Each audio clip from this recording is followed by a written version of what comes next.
Class 10 का footprint without feet का chapter 8, क्या नाम है उसका? बोली। हर नेम वाज सुलेखा। एक्चुअल में बोली का नाम बोली नहीं था, सुलेखा था। सुलेखा का मतलब होता है सुलेख, जो समझदार हो, सही से लिख पढ़ पाए अच्छे से, उसको क्या कह सकते हो? मतलब समझदार। तो her name was Sulekha, but since her childhood everyone had been calling her Boli the सिंपलीटन। लेकिन बचपन से बेटा हर कोई उसे क्या कह के बुला रहा था? बोली। और बोली का मतलब क्या होता है? सिंपलीटन मतलब सीधी सादी, बिल्कुल।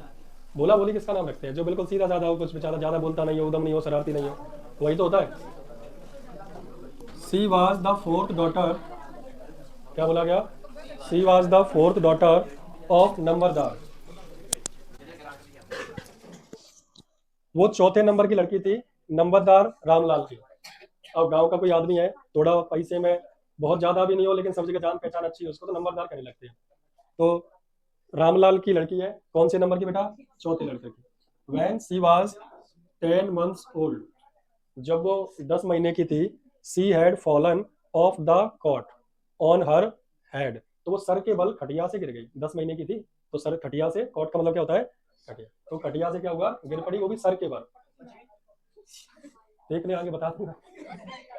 Perhaps it had damage some part of her brain. तो शायद सर के बल गिरी है, तो हो सकता है सर में कोई समस्या आ गई हो, एक नर्व सेल से गड़बड़ हो गई हो। तो दिक्कत क्या थी? That why she remained a backward child and came to be known as Boli the simpleton. इसलिए थोड़ी और बच्चों से थोड़ा पिछड़ी रह गई। मतलब सब होते बच्चे चंड चालाक, एक्सपर्ट, फुर्तीले, ऐसा इसमें कुछ नहीं था। ये क्या है? थोड़ी सी ऐसी रह गई है, सिंपल सी, मतलब धीरे सीधी सी हो गई है। तो लोग इसे क्या कहने लगे? बोली बोली। कहना तो पागल चाह रहे हैं, पर कह नहीं पा रहे, तो बोली बोली कह रहे हैं। क्योंकि आदमी ज्यादा सीधा हो तो उसे लोग पागल ही कहते हैं। At birth the child was very fair and pretty. बोली की बात करें, जब ये पैदा हुई थी तो फेयर कलर भी इसका गोरा था, और प्रिटी मतलब सुंदर भी लगती थी। But when she was 2 years old, लेकिन दिक्कत बेटा तब हुई जब ये 2 साल की हो गई। She had an attack of small pox. तो इस पे क्या हो गया? स्मॉल पॉक्स यानी तुम कहते हैं माता निकल आई, छोटी माता। तो वो जब बेटा स्मॉल पॉक्स या चिकन पॉक्स कहते हैं आप, चिकन पॉक्स मतलब ऐसे दो बोलते हैं। तो उनकी क्या है, जब वो निकलती है तो वो पूरी बॉडी को बेटा कवर करती है, और पूरी बॉडी पे फलक टाइप के पड़ जाते हैं। इवन चेहरे पे भी, आंखें छोड़ दो, होठ छोड़ दो, पूरी बॉडी पे, आपके पूरी बॉडी के हर पार्ट पे फलक फलक से पड़ जाएंगे। मुझे निकल चुकी है। और मेरी तब निकली थी जब मेरा सीआरपीएफ का मेडिकल था। मेडिकल 2 मई का, और मुझे माता निकल आई 20 तारीख की। और इतनी भयंकर निकली कि पूरी बॉडी पे फलक ही फलक। तो जब मैं वहाँ गया था तो वो साल लोड के गया था, ग्वालियर में ही हुआ था, मंदिर आगे पनियार में। तो डॉक्टर बढ़िया था, उसने लिख दिया कि अभी माता निकले, कोई बीमारी नहीं है, नेचुरल सी है, होता है जिंदगी में एक ना एक बार हर किसी को निकलती है ये। अजी मैं सोच रहा इंतजार करो भाई आगे, ऐसा कुछ खास नहीं है। बट उस समय जहाँ निकलती थी अब पता नहीं मुझे। अब उसमें होता क्या है, तो उसने कुछ दवाइयाँ लिख दी। हालांकि लोग कहते हैं उसमें दवाइयाँ मत खाओ, बट उसने लिखी थी और मैंने खाई भी, क्योंकि मुझे मेडिकल कराना था। तो पूरा ठीक भी हो गया। उसने एक ट्यूब और लिखा था, जो पूरी बॉडी पर लगाते रहो तो उसके दाग धब्बे मिट जाते हैं। लेकिन जो लापरवाही कर गया, अलग पड़े, टूटा, हट गया, तो वो जो गोल गोल काले काले धब्बे रह जाते हैं पूरे में। और अगर वो उस समय तुमने ध्यान नहीं दिया तो काफी लंबे समय तक फिर वो बने रहते हैं। बोली बेचारी 2 साल की थी, किसी ने ध्यान दिया नहीं। उसके वो चिकन पॉक्स माता वगैरह निकली, small pox. Only the eyes were saved, आंखों को छोड़कर पूरी बॉडी पे दाग धब्बे से पड़ गए। But the entire body was permanently disfigured by deep black pock marks, काले काले धब्बे पड़ गए। Little Sulekha could not speak till she was 5। अब वो जो खटिया से गिरी थी तो दिमाग में थोड़ी समस्या आ गई थी। 5 साल तक वो बोल ही नहीं पाई। अब देखो, एक तो बोल नहीं पा रही तो लोग वैसे उसको कह रहे हैं कि गूंगी हो गई, और एक उसका चेहरा भी खराब हो गया 2 साल पे, यानी इसकी जिंदगी बर्बाद सी हो गई उसके हिसाब से। And when at last she learn to speak she stammered. और वो थोड़ा 5 साल बाद बेटा बोलने भी लगी, तो क्या होने लगा? हकलाने लगी, हकला हकला के बोलती थी। एक कहा जा रहा है, फालतू बात नहीं, ये नेचुरल है। The other children often made fun of her. जय मजा ले रहा है वैसे बैठा हुआ है, बैग हटा से, बैग खिलौना अलग जगह बनाइए, कैसे बेटा? तो लोग उसका क्या है, मजाक उड़ाते थे। एंड मिमिक्ड हर, मिमिक मतलब ऐसे तुमने करके बताया वो। As a result she talked very little. अब क्या, छोटी बच्ची थी, उसे शर्म लगती, लोग मेरा मजाक बता रहे हैं, रोना भी आता, तो फिर वो बोलती नहीं, बहुत कम बोलती थी। Ramlal had 7 children. अब रामलाल के टोटल कितने बच्चा है? 7। उसने आ जाओ, मेरा रामलाल बोला रहा है 3 sons and 4 daughters। 4 लड़कियां थी, 3 बेटे थे। And youngest of them was बोली। उनमें सब सातों में सबसे छोटी कौन थी? बोली। It was a prosperous farmers house hold, यानी रामलाल वैसे समृद्ध था, खेती बाड़ी उस पर थी, काफी रहा था अच्छे से, कोई दिक्कत नहीं है। And there was plenty to eat and drink, और खाने पीने को काफी कुछ था। और ये बात पुराने जमाने की बेटा, तब बच्चे 7 8 10 10 11 11 हो जाते थे। कारण क्या था? क्योंकि तब खर्चा इसलिए नहीं ज्यादा था नहीं, खेती बाड़ी से जो भी आया, अनाज हो गया, सब्जी चिलानी है बस, खाया पिया उसी में था, कोई और खर्चा था ही नहीं। स्कूल सरकारी काम के उसमें पढ़ने जाती थी। तो आजकल के खर्चे, एक दो बच्चा ही खेल खराब हो जाता है पढ़ने में, पुराने जमाने में एडजस्ट हो जाता था क्योंकि खर्चे ज्यादा थे नहीं। कपड़ों की भी बात करें, अभी बताइए पहले जमाने में कपड़े कैसे पहने जाते थे। ऑल द चिल्ड्रन, 8 बजे तक केवल सुनना है। ऑल द चिल्ड्रन एक्सेप्ट भोली वर हेल्दी एंड स्ट्रॉन्ग। अब भोली के अलावा सभी बच्चे हेल्दी है, ताकतवर है, अच्छे लग रहे हैं। बेटा बाहर ले जाए, बताइए मतलब है। The sons had been sent to the city to study in schools and later in colleges. तीनों बेटे थे, उनको शहर में भेज दिया गया पढ़ने के लिए, उसके बाद स्कूल पढ़े, फिर कॉलेज पढ़ते रहे। ऑफ द डॉटर्स, लड़कियों की बात करें, राधा द एल्डेस्ट, सबसे बड़ी, वन वर्ड में पूछा जा सकता है क्वेश्चन, सबसे बड़ी लड़की का नाम क्या है? हैड ऑलरेडी बीन मैरिड, इसकी शादी हो चुकी थी। सेकंड डॉटर का नाम क्या था? Mangala's marriage had also been settle, Mangala की शादी भी पक्की हो गई है, पहली राधा दूसरी Mangla. When that was done, अब जब मंगला की भी शादी हो गई, Ramlal would think of the third, Champa. तो रामलाल सोचने लगा कि अब चंपा का नंबर, चंपा की शादी कर दो। बेटा गेट थोड़ा सा खोल दे, बस बस बस। They were good looking healthy girls, अब ये तीनों दिखने में भी अच्छी थी, हेल्दी भी थी। It was not difficult to find bridegrooms for them, इनके लिए दूल्हा ढूंढना आसान था। लड़की सुंदर हो तो घर अच्छा तुरंत मिल जाता है, लड़की रिएक्ट होती रहे तो हर चीज व्यवस्था नहीं मिल पाती। But Ramlal was worried about भोली, ये किसके चिंतित था? क्योंकि एक तो पूरे पॉक मार्क से काले धब्बे हैं, ऊपर थोड़ी सीधी सादी सी है। She had neither good looks nor intelligence, ना वो होशियार है और ना अच्छी दिखती है। जी बोलिए, सुना बेटा। बोली वाज 7 years old, अब बोली 7 साल की थी बेटा। वैन मंगला वाज मैरिड, जब मंगला की भी शादी हो गई। अब बची चौथे नंबर की बोली। द नहीं नहीं, चंपा बची है अभी, और इसका दिया। The same year primary school for girls was open in their village, अब उसी साल क्या हुआ, इनके गांव में एक स्कूल खोला गया, प्राइमरी 5वीं क्लास तक का। The tehsildar sahib came to perform its opening ceremony, tehsildar sahib उसकी ओपनिंग करने आए, ठीक है, उद्घाटन करने। He said to Ramlal as a revenue official, अब क्या है, इन्होंने रामलाल को उस स्कूल का रेवेन्यू ऑफिशियल बना दिया, यानी जितना भी पैसा आएगा स्कूल में, कैसे देखभाल करनी है, कितना खर्च करना है, क्या करना है, सब तुम देखो।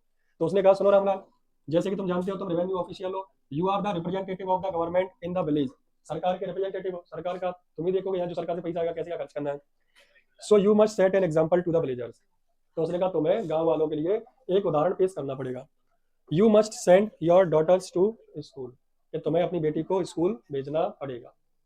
अब बेटा समस्या क्या थी पता है, उस जमाने में लड़कियों का स्कूल जाना अच्छा नहीं मानते थे लोग। लोग ये मानते थे लड़की अगर पढ़ लिख गई तो बेकार रह गई, अब वो घर में लायक रहने लायक रही नहीं। इसके मम्मी पापा खुद मानते हैं, बहुत पुरानी बात है। तो उन्होंने कहा तुम्हें अपनी बेटी को स्कूल भेजना पड़ेगा, ये लोगों की गलत सोचा खत्म करनी पड़ेगी, तुम पहले अपनी बेटी को भेजोगे तभी सब लोग भेजेंगे स्कूल में। अब रामलाल के लिए आ गई समस्या। उस रात की बात है बेटा, when Ramlal consulted his wife, तो रामलाल आए तो अपनी पत्नी से सलाह करते हैं, बातचीत चल रही है। सी क्राइड, वो चिल्लाई, आर यू क्रेजी, क्या तुम पागल हो? If girls go to school who will marry them, शादी कौन करेगा उनसे, बताओ। पुराने जमाने की बात वगैरह, अगर लड़की को तुम स्कूल भेजोगे तो उसे शादी कौन करेगा, मतलब स्कूल भेजना ही गलत मानते थे उस जमाने में। But Ramlal had not the courage to disobey the tahsildar, बट रामलाल की हिम्मत नहीं थी कि तहसीलदार की बात को टाल दे। उन्होंने कहा था कि भैया तुम्हें अपने घर से एक बच्ची पढ़ने भेजनी पड़ेगी, तभी तो बाकी गांव वाले भेजेंगे, तुम्हें नहीं भेजोगे तो और कौन भेजेगा। At last his wife said I will tell you what to do, अब क्या है, और तो ज्यादा चालाक होती है, सुनो हम बता देते तुम्हें क्या करना है। सेंड बोली टू स्कूल, बोली स्कूल भेज दो। बाप को क्या वैसे ना रहा, as it is there a little chance of her getting married, क्योंकि उसकी शादी होने के चांस बिल्कुल कम है। विथ हर अगली फेस, क्योंकि उसका फेस कैसा है, अगली, एंड लैक ऑफ सेंस, समझदार भी कम है, पागल सी है। Let the teachers at her school worry about her, यानी जा स्कूल छोड़े हो जाए, टीचर ने झेलन जो कर देना जाए। मतलब उसे स्कूल भेजा जा रहा है तो किस कारण, कि किसी काम की नहीं है तो तू स्कूल जा। मतलब अपने घर से लड़कियों को स्कूल भेजते नहीं थे ये लोग, क्योंकि मानते थे पढ़ाना सही नहीं है। अच्छा, अब जे बोली है, know what a school was like, अब बोली बेटा सुनो, अब बोली जानती नहीं थी कि स्कूल क्या होता है, उसे नहीं पता कुछ भी। आपस में ही व्यवस्था बन गई कि जाए कल से स्कूल भेजेंगे, बोली को पता नहीं है स्कूल होता क्या है। She remembered how a few days ago their old cow Lakshmi, और उसे याद था कि कुछ ही दिन पहले पापा लक्ष्मी, जो हमारी घर की गैया है, इनके घर में गैया थी, उसका नाम क्या था, लक्ष्मी, तो वो लक्ष्मी को ले गए, had been turn out of the house and sold, जाके बेचे आए। मतलब घर की गैया लक्ष्मी, उसका नाम क्या रखा इन्होंने, लक्ष्मी, ले गए और बाजार में जाके आए, बेचे आए। No no no no, she shouted in terror and pulled her hand away from her father's grave, अब पापा ने कहा चल तो स्कूल ले चलो, इसी लगा कि लक्ष्मी को बेचिया भोगे बेचे जा रहे हैं, उसे ये नहीं पता कि स्कूल होता क्या है। What's the matter with you you fool, shouted Ramlal, वो चिल्ला रहा, पागल दिक्कत क्या है तुझे, चल तो स्कूल छोड़ के आओ, और उसे लग रहा है मुझे बेचने जा रहे हैं। I am only taking you to school, then he told his wife let her wear some decent clothes today, पकड़ के लाए, वो चिल्ले, चल तुझे स्कूल ले जाना है। अब वो जा रही कि मैं नहीं जा रही पापा, मैं नहीं जा रही। तो वो उसको लेकर अपनी पत्नी के पास कि जाए आज ढंग से कपड़ा पहना दो, अपनी मॉडी स्कूल जाके देखेंगे कि नंबरदार की मॉडी है। और else what will the teachers and other school girls think of us when they see us. तो बेटा पहली बार बोली को ढंग के कपड़े पहनाए गए, वरना बोली को अभी तक क्या हो रहा था, बड़ी बहन ने पहन रहे, छोटे पर गए बात ही छोटी ने पहन रहे, चौथे नंबर पे है। तो कितनी लोगों के पहनने के बाद उसके कपड़े आते होंगे। और ऐसा घर में होता भी है होता है कि नहीं, क्या मेरे बेटा टाइट आने लगा, आप कम तू पहन ले, और कहते अभी पहन ले, क्या दिक्कत है, खराब नहीं ना हुआ है अभी वो। New clothes had never been made for Boli. नए कपड़े बेचारी के लिए कभी आए नहीं। The old dresses of her sisters were passed on to her. पुरानी ड्रेस ही उनके पास आती रहती थी। No one care to mend or wash her clothes. और कोई भी ध्यान नहीं देता था कि उसके कपड़े फट गए हैं तो सिल रहे हैं, गंदे हो गए हैं तो धो दें। But today she was lucky to receive a clean dress which had shrunk after many washing and no longer fitted Champa. तो अभी भी नई नहीं मिली है, बस साफ सुथरी धुली मिल गई है, जो क्या सिकुड़ सिकुड़ के अब चंपा के फिट नहीं आ रही, चंपा हो गई बड़ी। तो अब किसको पहनाई जा रही है, बट उनके लिए नहीं है क्योंकि यहाँ साफ सुथरी धुली हुई है। She was even bathed and oil was rubbed into her dry and matted hair. उसको नहलाया उसकी मम्मी ने, बालों में तेल डाला, तो उसे बड़ी खुशी हुई कि आज मम्मी बड़ी नापते ना खाए हैं, मतलब इतना प्यार कभी जताया ही नहीं किसी ने। Only then she did begin to believe that she was being taken to a place better than her home. तब उसे विश्वास हुआ कि बेचने ले जा रहे हैं, तो अच्छी जगह पे ले जा रहे हैं, जो घर से शायद बढ़िया ही होगी, जो इतना सजा के ले जा रहे हैं। पर उन्हें क्या पता कि एक्चुअल में उनके हिसाब से तो इसलिए ले जा रहे हैं तो किसी काम की नहीं है। When they reach the school, पर वो कहते नहीं है कि हम आगे ना निकल पाए तो लोगों ने रास्ते में गड्ढे कर दिए, पर भलाई ये रही कि हमने छलांग लगाना सीख लिया, अब उनसे और आगे बढ़ेंगे। तो उनको ले तो गए थे बेटा, क्यों, कि वो पढ़ेगी तो ब्याह नहीं वो करेगा, लेकिन तो पढ़ लिख के वो 4 अंक आगे निकल जाएगी। The children were already in their classrooms. Ramlal handed over his daughter to the headmistress. अब जो क्लास में पहुंची बेटा, सब बच्चे क्लास में बैठे हैं, इसे नहीं पता क्या होता है, और इसके पिताजी गए और मैडम के हाथ में दे दिया कि ये लो बच्चे को बैठा लो, कहाँ बैठाना है, कैसे पढ़ाना है। लेफ्ट अलोन, अकेला छोड़ दिया। Poor girl looked about her with fear laden eyes. डरी हुई आंखों के साथ सबको देख रही है, अकेला कहाँ छोड़ गया पापा। There were several rooms and each rooms girls like her squatted on mats. हर कमरे में लड़कियां थी, और हर कमरे में लड़की कहाँ बैठी थी, मैट पे। पहले मैट वो होती थी टाट पट्टी, उसी को मैट कह रहे हैं। तो उनके हर कमरे में लड़कियां टाट पट्टी पर बैठी हुई थी। रीडिंग फ्रॉम बुक्स और राइटिंग ऑन स्लेट्स। किताब से पढ़ रही थी, स्लेट पे लिख रही थी। Headmistress asked Boli to sit down in a corner in one of the classroom. Boli से कहा बेटा वहाँ क्लास बैठ जा। क्लास में कोने में जाके बोली बैठ गई। बोली did not know what exactly a school was like. उसे नहीं पता स्कूल में होता क्या है, मैंने कहीं जाके बैठ गई। What happened there but she was glad. लेकिन बेटा वो खुश थी, वो क्लास में जाके बैठ गई है और कैसी है, खुश है। To find so many girls almost of her own age present there. खुशी से इस बात की थी कि उसी की उम्र की और भी लड़कियां वहां बैठी हुई है। तो जी अच्छी बात है, दोस्त बन जाएंगे, नहीं इनके संग खेलवे करेंगे। उसे नहीं पता पढ़ने आए हैं। She hoped that one of these girls might become her friend. उसने उम्मीद लगाई कि इनमें से कोई लड़की मेरी दोस्त बन जाएगी। My the lady teacher who was in the class was saying something to girls but Boli could not understand nothing। अब कह रहे हैं वो लेडी, मतलब भोली की फीलिंग बता रही है कि वो सामने लेडी खड़ी थी, मतलब मैडम, बच्चों से कुछ कह रही थी पर मुझे कुछ समझ में नहीं आ रहा। सी लुक्ड एट द पिक्चर्स। अब क्या होता है, जैसे मान लो इसी कोच में कोई बच्चा है गांव से पढ़ने कहीं भी, तो मैं नोटिस किया इसमें भी आके पहले देखता है कैमरा लगा हुआ है, लाइट ऐसे है, एसी जहाँ है, जगह है तो मतलब पूरा पहले चार तरफ देखता है, ऐसी आदत होती है। तो वो भी देख रहा है। ऑन द वॉल, अब उसने दीवार पर देखा बेटा, वहां कुछ पिक्चर्स टंगी थी। The colours fascinated her.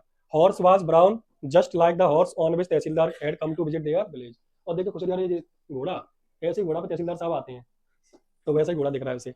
Got was black like got of their never. उसमें काली बकरी की फोटो, क्योंकि ऐसी बकरी हमारे पड़ोस में है, चारों तरफ देख रही है। Parrot was green like parrot she had seen in the mango orchard. तोता का फोटो देखा नहीं आए थे, तो हमें देखे आम के पेड़ पे बहुत से। And the cow was just like their. और गैया देखी तो कैसी थी। तो वो कुल मिला के चित्रों के ऊपर ध्यान देने में लगी है। सडनली बोली notice that the teacher was standing bye her side smiling at her. तभी बोली ने देखा कि टीचर आके उसके बगल में खड़ी है, हंस रही है, क्योंकि सब पढ़ रहे थे, मुझे लगी है ऐसे देखे, तो मैडम खड़ी है कि आप देख लेंगे पहले यार। जैसे ही मैडम, इसने मैडम को देखा और मैडम पूछती है बेटा what's your name little one. उसका बेटा नाम क्या है तुम्हारा। अब दिक्कत क्या है, ये हकलाती थी, तो इसने अपना नाम बताया, वो अब जैसे तुम आगे तुमने एक्सपेक्ट कर लिया क्या बोलेगी तुम लोग हंसने लगे, ऐसे ही क्लास के सब बच्चे हंसने लगे। She could stammer not further than that. अब वो इतने पे ही भटक गई और सब बच्चे हंसने लगे। जैसे ही हंसे, जी रोई बुरी तरह से। Then she began cry and tears flowed from her eyes. उसकी आंखों से आंसू बहना चालू। इन हेल्पलेस फ्लड, ऐसा लग रहा है आंखों से क्या बाढ़ आ गई, इतनी तेज रोई है, क्योंकि सब लोग देख के एकदम हंसे एकदम। She kept her head down as she sat in her corner. नीचे सर करके बैठ गई। ये बच्चे गुस्सा नहीं करते, बैठ जाते हैं, अब कोई बुला भी रहा है तो देख रहे हैं टेढ़ी निगाह से। अब क्या है, तो उसने कहा बेइज्जती हो गई, सब बच्चों की तरफ देख भी नहीं रही हो। Not daring to look up at the girls who she knew were still laughing at her. अब ये किसी बच्चे की तरफ देख नहीं रही है जो उस पर हंस रहे थे। व्हेन द स्कूल बेल रंग all the girls spirit out of the classroom. जब घंटी बज गई स्कूल की, सब लड़की अपनी बैग बस्तर उठा के चल दी। But Boli dare not to leave her corner, लेकिन बोली कोने में बैठी, खड़े होने की हिम्मत नहीं हो रही उसकी। Her head still lowered, she kept on sobbing. अभी उसका अभी भी सर नीचे है, ऐसे सकते नहीं है उसको, सोबिंग कहते हैं, मतलब थोड़ा सिसक रही है, मतलब रोस ही रही है। बोली, अब उसे पता है ना, पर बोली मैडम चाहती है कि बोले, ठीक है कि नहीं। या मैं पूछूं तुम्हारा क्या नाम है खुशबू, पर वही बात है बुलवाना चाह रही है, तो बोली नाम क्या है तुम्हारा। The teacher's voice was so soft and soothing. In all her life, she had never been called like that. It touched her heart. अब मैडम इतने प्यार से बोली है, बेटा खड़े हो जाओ, कोई बात नहीं, तो इतना प्यार से बोली है, इतने प्यार से कभी कोई उससे घर से ही बात नहीं करी। तो ये बात उसके दिल को छू गई और समझ में आ गया कि मैडम बिल्कुल अच्छी है, कोई दिक्कत वाली बात नहीं है। गेट अप, उसने कहा खड़े हो जाओ। सेड द टीचर, टीचर ने कहा खड़ी हो जाओ। It was not a command but just a friendly suggestion. Tension बेटा, ऑर्डर नहीं दे रही हो, सुझाव दे रही है, खड़ी हो जाओ, कोई बात नहीं, हो जाता होता रहता है। बोली खड़ी हुई। अब वो कहती है अच्छा बेटा आप बताओ अपना नाम। सब बच्चे चले गए। Sweat broke out over her whole body. बेटा स्वेट का मतलब होता है पसीना, पूरी बॉडी से पसीने छूट गए, क्यों फिर बुलवा रही है। Would her stammering tongue again disgrace her. क्या उसकी लड़खड़ाती हुई जीभ फिर से उसकी बेइज्जती कराएगी, disgrace. For the sake of this kind women, लेकिन उसने कहा यार मैडम इतने प्यार से कह रही हैं तो बोल ही दो। However, she decided to make up an effort. She had such a soothing voice, she would not laugh at her. उसे समझ में आ गया कि मैडम नहीं हंसेंगी, मैडम बेइज्जती नहीं करेंगी। तो उसने ताकत लगा के बो बोली हटो। She began to stammer, well done, well done। हाँ बेटा बोलो बोलो बोलो, थोड़ा encourage कर रही है। Encouraged her, come out now। बोला लास्ट में उसने बोल ही दिया। At last, she was able to say it। अंत में उसने कह ही दिया। And felt relieved as if it was a great achievement। और जैसे उसने बोली बोला ऐसे मान लो जंग जीत लिया, लंबी सांस ली चैन की कि ये काम हो गया। वेल डन, टीचर पेटेड हर अफेक्शनेटली। उसने सिर्फ पीट, अपने बेटे बहुत बढ़िया, बोलते रहती हो क्या दिक्कत है। Put the fear out of your heart and you will be able to speak like everyone else. उनका बेटा डर बिल्कुल मन में नहीं रखना है, तुम भी ये सब बोल रहे हैं ऐसे बोल सकती हो, डरने की शर्माने की कोई जरूरत नहीं है, तुम सबकी तरह हो। Boli looked up as if ask, मैंने कहा अच्छा सही में मैडम, सचमुच मैडम, मैंने कहा बिल्कुल बेटा बोल सकती हो। तो पहली बार उसे कोई मिला जो उसको थोड़ा उम्मीद दे रहा था, बाकी सब हंसी रहे थे। तुम भी हंस रहे हो उसको सुन के, रियलिटी में कितने लोग हंसते हैं। मैंने हंसा हुआ है, तुम्हें लग रही गाली देने वाला। It will be very easy. तो बेटा वो कहती है, मैडम कहती है बेटा बहुत आसान है, सबकी तरह तुम बोल सकते हो। You just come to school every day, will you come. उसने कहा बेटा, अब उसे पता है कि आज रो गई है, हो सकता है कल से घर से स्कूल ही ना आए। तो उसने कहा बेटा हाँ बिल्कुल सबकी तरह बोल सकती हो, कल से तुम पर डे स्कूल आओगी ना। तो उसने बोली नोडेड, नो से इट अलाउड। बोली ना सर हिलाया आऊंगी, नहीं नहीं ऐसे नहीं, मुंह से बोलो आओगी कि नहीं। यस। बोली herself was astonished that she had been able to say। बोली खुद अचंभित थी कि उसने इतनी जल्दी बोल कैसे दिया। Didn't I tell you now take this book. उसने मैडम ने एक उसको किताब दी, सरकारी स्कूल में किताबें भी मिलती है। The book was full of nice pictures, बाद में बता दी बेटा। And pictures were in colours, dog cat goat horse parrot tiger cow just like Lakshmi. अब उसने जो किताब दी है उस पर बहुत सारे पक्षी पक्षियों के फोटो छपे हुए हैं, और इसे बड़ी पसंद आई, इसे मजा आ रहा है देखने में। ये तुमने बच्चे देखे वो खेलते भी तो ऐसे ही है, कैसे खेलते हैं, उसमें इस पर कोडिया सेव खाओ खाओ खाओ केला। देखे खेलते हुए है, जी में हुएगा जी में उसी में खेलने में लगे हुए हैं। तो बच्चे ऐसा होता है, चलता रहता है। अब वो बेटा बहुत खुश है अपनी किताब को देखकर। इन 1 मंथ, बेटा सुनो, 1 महीने के अंदर you will be able to read this book. उसने कहा 1 महीने में तुम इस किताब को पढ़ना सीख जाओगी। Then I will give you bigger book, then still bigger one. उसके बाद मैं एक और बड़ी किताब दूंगी, फिर उसके बाद एक और बड़ी किताब दूंगी। In time you will be more learn than anyone else in the village. और बेटा एक समय ऐसा आएगा पूरे गांव में सबसे ज्यादा पढ़ी लिखी तुम होगी। Then no one will ever be able to laugh at you. फिर किसी की हिम्मत नहीं होगी तुम्हारे ऊपर हंसने की।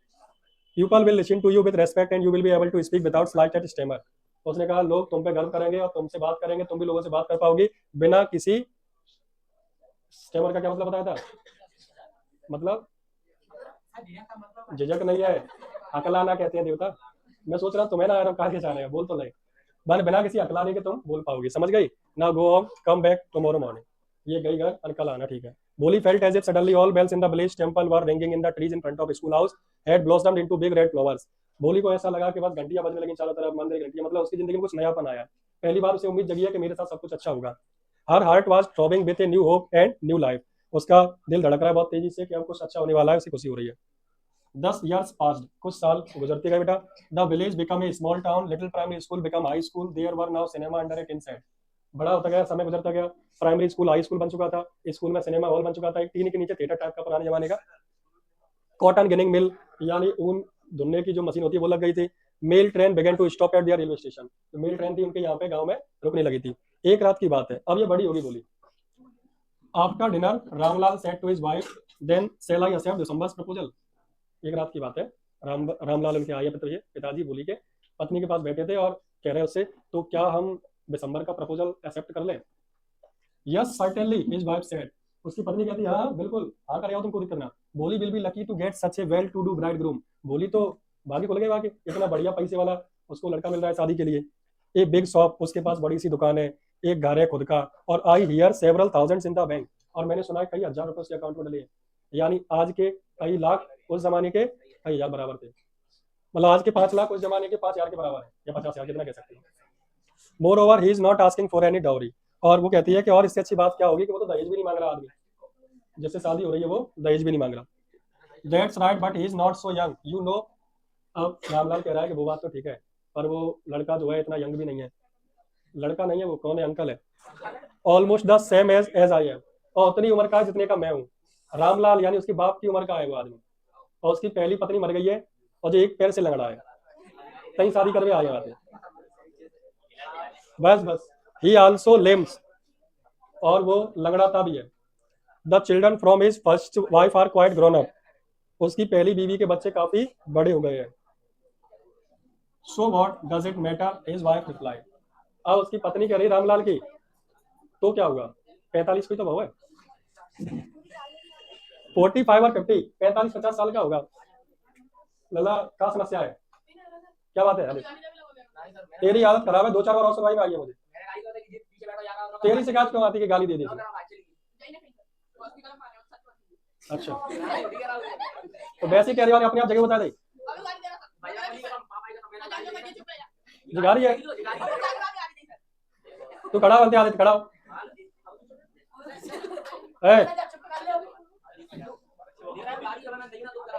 हम शांत बैठिए। तो बेटा फालतू बात सुनाई दे, एक ध्यान रखियो, एक बात जाए दारा सिंह माने दोनों में लाते पड़ेंगे। हाँ सुना बेटा, सुनाई दे रही है कि नहीं? हाँ बाहर जाके एक ने ऐड दिखाई, दो ने हमसे भगाऊंगा और घर से शिकायत और करूंगा। अबे सुनो इधर, थोड़ा कहानी पे दिमाग खराब है। अब बेटा हुआ क्या, वैसे ही बता रहा हूँ आपसे। अब तुम्हें पता है वो एक पैर से लंगड़ा है और लगभग 45-50 की उम्र का है, और पत्नी उसकी कह रही रामलाल को बात ना बढ़िया मोड़ा पैसा को दिक्कत ना, थोड़ा लंगड़ाई तो है, क्या दिक्कत है। It is no great age for a man. आदमी के लिए कुछ ज्यादा उम्र आदमी जय को क्या करा देते जाएगा। We are lucky that he is from another village and does not know about her pock marks and lack of sense. और ये कहती है कि बढ़िया दूसरे गांव का है, भोली अपनी इतनी भोली है, इस बात का उसे पता ही नहीं है, और चेहरे पे दाग धब्बे भी है, उन्हें इन बातों का कुछ पता नहीं है। और वो शादी कर रहा है बिना दहेज के, पैसे वाला है तो कर दो, वैसे भोली की शादी होगी नहीं, भी करेगा नहीं, ऐसा इनका मानना था। If we don't accept this proposal she may remain unmarried all her life. अगर हम इसका प्रपोजल एक्सेप्ट नहीं करते तो जिंदगी भर कुंवारी रह जाएगी। Yes but I wonder what भोली विल से। अब वो कहता है, आदमी कहता है, रामलाल कहता है कि बट भोली क्या कहेगी, भोली राजी होगी? व्हाट विल दैट बिटलेस वन से, she is like dumb cow. Mummy कह रही है बाकी कि वो क्या कहेगी, वो तो गूंगी गई है, छता बांधे हुआ है। May be you are right muttered Ramlal. Ramlal का हाँ वो बात सही है, लेकिन कछु लेकिन ना पक्की करके आओ, जब औरत ज्यादा चलते हैं घर में। In the other corner country yard भोली ले अवे ऑनर कॉर्ड। छोटी सी दीवार के उधर भोली काट में जाके सो रही है, उसे सब सुनाई दे रहा है। भोली की आंखों में आंसू है लेकिन कुछ कह नहीं पा रही है। डायरेक्ट बताता हूँ 6 मिनट। रो रही थी बेचारी, लेकिन ये था कि मम्मी पापा जो करेंगे ठीक है। शादी इनकी फिक्स हो गई। भोली ने ना कुछ नहीं किया, भोली से पूछा भी नहीं गया कि तुम्हें शादी करनी है कि नहीं। शादी फिक्स हो चुकी है, बारात आ रही है और बैंड बाजे के साथ बारात आ रही है। भोली की जो बड़ी बहन है चंपा, राधा, मंगला, और वो आपस में चर्चा कर रही है कि यार इतनी बढ़िया बारात आई है, देखियो इतनी तो भाई नहीं आई भाई, कितना पैसा वाला आदमी है, और पूरे गांव में चर्चा है कि बहुत अच्छी बारात आई है, जे है वो है। और ये भी तो देखो 50 साल का है। अभी आपस में जल रही है कि जाके भागे भूल गए, जे है वो है। ऐसा लग रहा था इन्हीं की करा दो इनसे। तो ऐसी वाली फीलिंग थी बेटा। हुआ क्या, मान गई। मंडप में फेरे होने वाले थे, जैसे ही एक दूसरे को माला डालने को हुए तो बेटा भोली थोड़ी सी झुकी माला डालने के लिए। तो भोली ने माला डाली, तो जैसे ही डाली तो उसका घूंघट थोड़ा सा पीछे खिसक गया। तो राम क्या नाम था, बिशंबर। बिशंबर को उसका चेहरा दिखाई दे गया। बिशंबर देखती कहता तो देखिए उसे पॉक मार्क्स थे। उसने एकदम से माला रोक ली। बिशंबर ने उसके गले में माला नहीं डाली, और वो अपने दोस्तों से कहता है तुमने देखा, मैंने कहा कि चेहरे पे यहाँ पे काले काले धब्बा है। संख्या कहते हैं मर जाए तो क्या दिक्कत है, तू तो बूढ़ा है लगना हो रहा है। वो तो क्या हो गया, मेरे पास पैसा तो शादी कर रहा हूं बिना दहेज के, ऐसे शादी नहीं होगी। अब ये वही अटक गया। अब माला नहीं डाला, सब देख रहे कि माला डाला, नहीं माला नहीं डालूंगा। लड़की के चेहरे पे काले धब्बे हैं, तुमने मुझे बताया नहीं, अब ऐसे माला मिलेगी, अब तो मैं दहेज लूंगा, 5,000 रुपए दो तो शादी करूंगा, वरना बारात लेके लौटना। अब भोले के पिताजी आ गए, उस जमाने में निकल जाए यहाँ से, उस जमाने में बेटा 5,000 रुपये बहुत बड़ी रकम थी। तो भोले के पिताजी आए, रामलाल हाथ जोड़ रहे हैं कि भाई साहब ऐसा काम मत करो, मैं मर जाऊंगा, पहले तुमने मना करिया, मैं कहाँ से लाऊं एकदम रुपए, यानी कि तेरे चेहरे पे यहाँ के पॉक मार्क्स है, मैं शादी तभी करूंगा जब 5,000 लाओगे। तो भोले के पिताजी ने बेचारे 3,000 रुपया दे और कहीं के बस इतने ही हमारा, यानी कि नहीं नहीं शादी तभी होगी। भोले के पिताजी ने अपनी पगड़ी उतार के उसके कदमों में रख दी और इसने पगड़ी में लात मार दी, 5,000 लेके यार शादी तभी होगी। इस बात पर भोली खड़ी हुई, सुन कोई पैसा नहीं। पिताजी पगड़ी में लात मारी, पिताजी भटके गए कि हाँ 5,000 दे रहा हूँ। 5,000 देने वाले थे, भोली ने उठा के घूंघट उठाया और माला फेंक दी, मान कोई शादी नहीं होगी। अब पापा देख रहे हैं कि जी कैसे बोल रही यार बिना अटके, उसने कहा कोई शादी नहीं होगी, बोल बंद करो, नहीं करना, जाओ ले जाओ यहाँ से बारात अपनी। अब सब लोग वहां सौ, ऊपर से गांव की औरतें तो ये भी होती है कि देखो कैसे मौचला रही बताओ अपर में रह गई है आप भी औरतें बोलने लगी कि देखो ये मौचला रही बॉडी और ऐसे कर रही है। इनको ये नहीं दिखाई दे रहा कि बॉडी सब गलत हो रहा था अभी तक। लड़के ने ये कहा कि पापा सुनो, तुमने ये कहा लंगड़ा है, बूढ़ा है, बच्चे हैं, पहले से उसकी पत्नी भी थी, मैंने सब माना है, हर बात के लिए एक्सेप्ट हुई, लेकिन ये अब लीचड़ आदमी दिख रहा है, ये इतना भिकमंगा दिख रहा है, तुम पैसे वाले कह रहे हो, दहेज यहाँ बीच में से दहेज मांग रहा है, और आपकी इज्जत को भी उसने आपकी पगड़ी में लात मार दी, तो कितना बेकार आदमी, कितना दुष्ट आदमी है। मैं बूढ़े के साथ रहने को तैयार होगी, लंगड़े के साथ रहने तैयार हो गई, ऐसे दुष्ट आदमी के साथ नहीं रहूंगी। अब कह रही बेटा काय को अपनी जिंदगी खराब कर रही है, इसके बाद कौन शादी करेगा, तेरी वो लौट जाएगी शादी तो, और भले वो लौट जाए मैं इससे शादी नहीं करूंगी। सब गाँव में चिल्ला रहे पागल है मोड़ी, क्या बात है, और जो तुम गैया आती है आज ऐसे कैसे बोलेगा, हाँ तुम जी सोच रहे हो ना मैं गूंगी गैया हूँ, सबसे उसने कहा बोल के। आंटी जी बोल रही होंगी तुम ये सोच रहे हो मैं गूंगी गाय हूँ, तभी तो कहीं भी किसी सांड को बेचना चाह रहे थे, जाए काट दिया मुझे। उसने थोड़ा फटकारा सब आंटी के मुंह चो, क्योंकि आज तक बोली नहीं थी। ये कोई तुम किसी से कुछ बोलो मत तो मोहल्ले वाले एक ना एक टोना देते रहेंगे, जैसे ही मौके जवाब देने लगो, हाँ जितनी होगी कि मोड़ी बड़ी बिगड़ रही है यार बोलो, लेकिन बात बोलेंगे नहीं। नहीं मोहल्ला की औरतें बड़ी तुमने देखी खराब होती, तुम निकल जाइए, तुम पे निगाह रहेगी ऊपर से उनकी मोड़ी कहाँ जा रही है, नए कपड़ा पहने कैसी स्टाइल में आ रही है, सब और बेटे ले। तो उसने बोला कि बेटा तुम शादी कौन करेगा, तो ये कहती है जहां मैं पढ़ी मेरी मैडम ने मुझे पढ़ाया मैं भी वही पढ़ाऊंगी, क्यों मैडम कोई दिक्कत तो नहीं है। मैडम के हाँ बेटा टेंशन मत लो, अपना स्कूल जिंदाबाद। मैडम ने सपोर्ट कर दिया। हाँ उसने कहा पापा टेंशन मत लो, मैं कैसी भी हूँ जो भी कुछ है मैं यहीं अपने स्कूल में पढ़ाऊंगी, हर बच्ची को पढ़ा लिखा एजुकेटेड बनाऊंगी, और तुम्हें तुम्हारा ख्याल रखूंगी जिंदगी भर, मैं तुम पे बोझ नहीं बनूंगी। इस बात से मैडम ने उसका फुल सपोर्ट किया। फिर पिताजी मान गए ठीक है बेटा तेरी इच्छा है, बारात लौटा दी, कहानी खत्म। शादी करेंगे शादी वैसे